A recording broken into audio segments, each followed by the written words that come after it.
2-minute prayer with me that I do pretty much every day because they ping those through every day, which is great. Anyway, steps to eradicating envy. Stop comparing yourself to others. This is the starting point.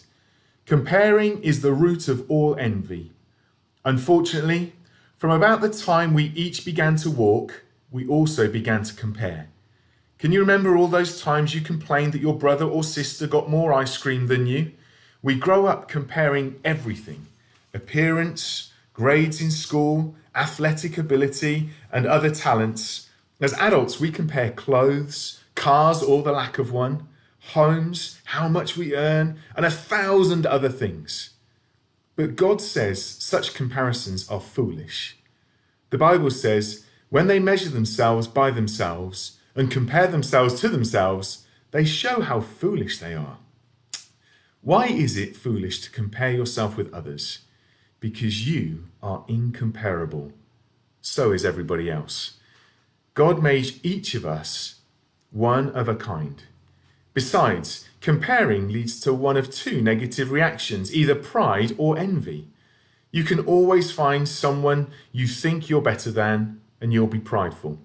On the other hand, you'll always find some people that you think are doing better than you, and you'll become envious and discouraged. What matters is not who's better off, but are you doing what God created you to do? Are you making the most of what you've been given?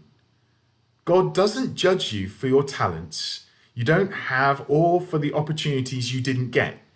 He evaluates your faithfulness by how you lived and what you did with what you were given.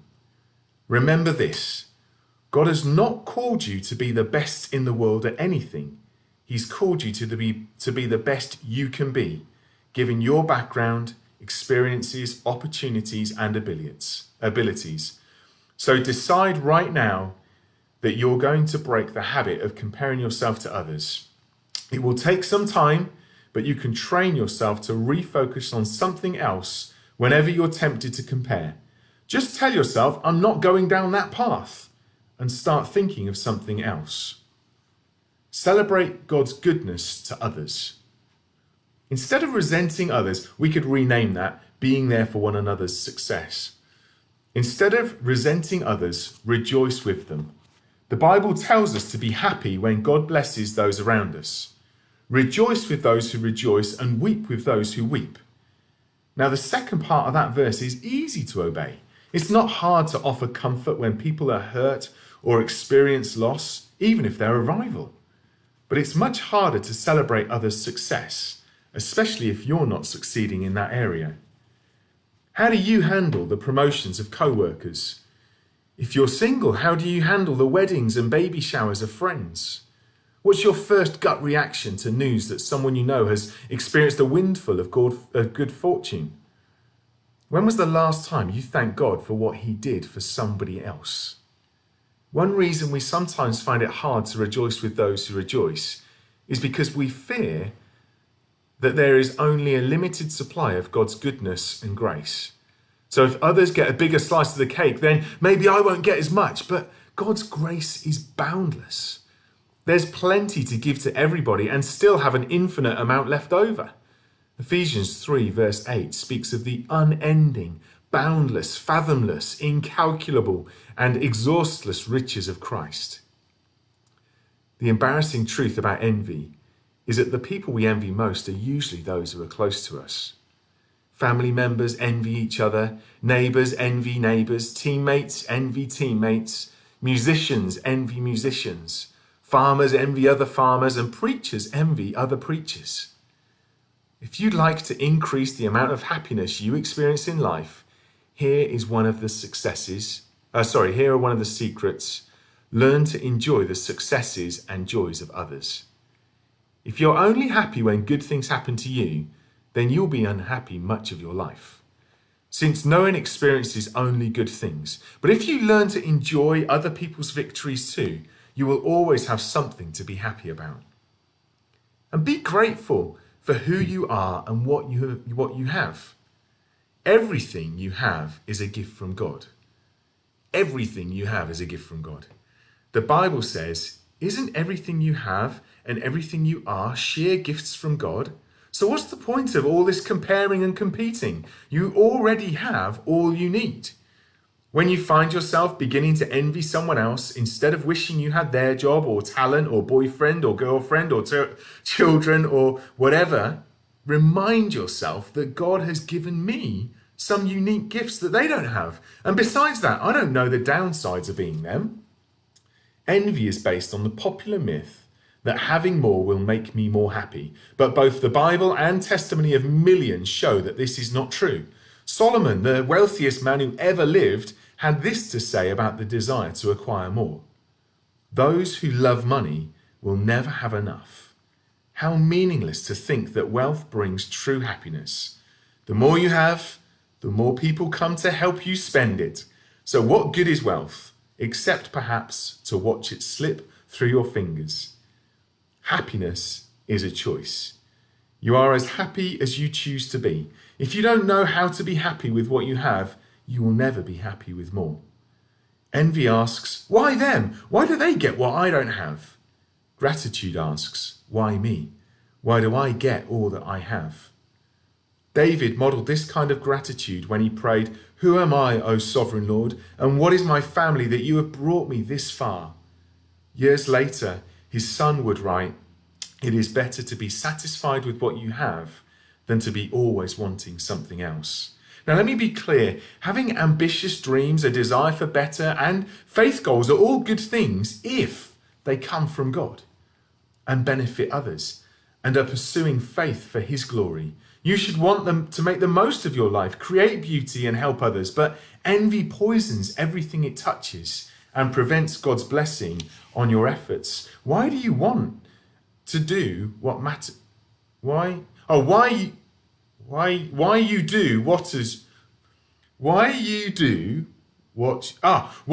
what you do matters the most to God. See, I told you. Sorry, guys.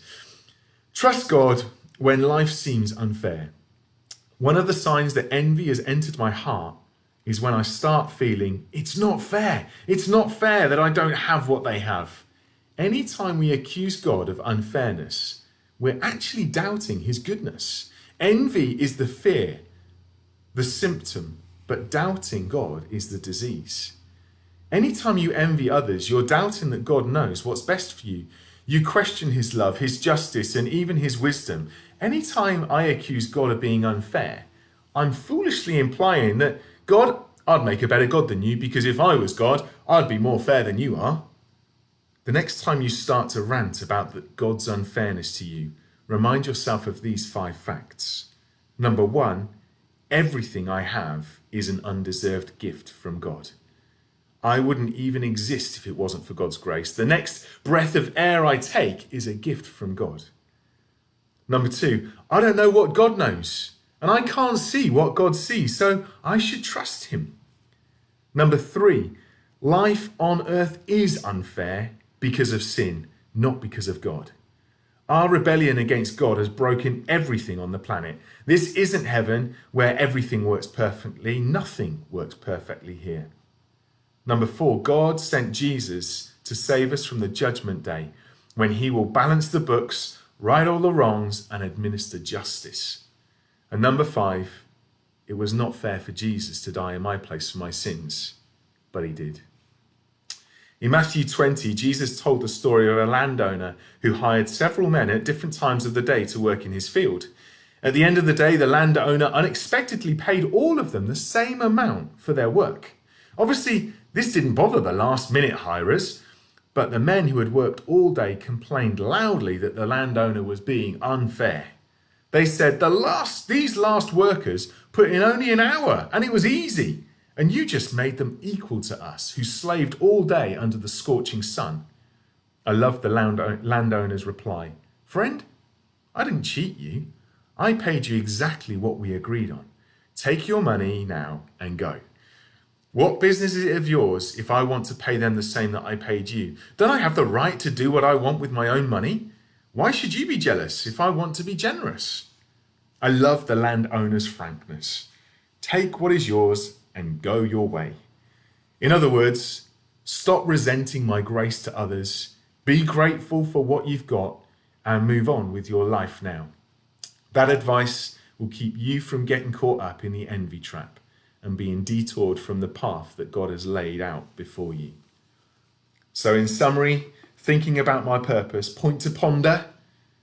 I cannot fulfill God's purpose for me if I'm envying others. A verse to remember is from Proverbs 14, verse 30. A heart at peace gives life to the body, but envy rots the bones. And the question to consider is, in what areas of my life do I most often compare myself with and envy others? Maybe I'm the only one that suffers with envy. I've got an inkling that I'm not. So, Father, we want to come to you this morning where we are, Lord, with our weaknesses, Lord, recognizing that so often we look at the grass on the other side. So often we see others and desire to be like them, or to do what they do, or to say what they say, or to have the skills that they have. And yet, Lord, you have created us in our own uniqueness. Lord, when you made each of us, you broke the mold. Lord, you have given inside of us gifts, plans, purposes to fulfill our God-given call on this earth. And I want to pray now for each and every one of us, Lord, that we would learn to, Father, fix our eyes on you and not on others. Lord, to celebrate the success of others, to champion one another on into faith and good works. But Lord, that we would also be faithful with what you've entrusted to us, Lord. That we would be coming to you with a grateful heart, Lord, and that, Father, we would steward well all that you've entrusted to us, that we would fulfill all that you've desired for our hearts and our lives in this life, we pray. So, Lord, I pray for each and every one of us this morning, Lord, that we would know your peace, Lord, that we would know, Father God, your hand upon our lives, and that we would, Lord, rather than resent who we are, Lord, we give thanks for what you've done in our lives and what you will do. We ask this in your precious Son's name. Amen.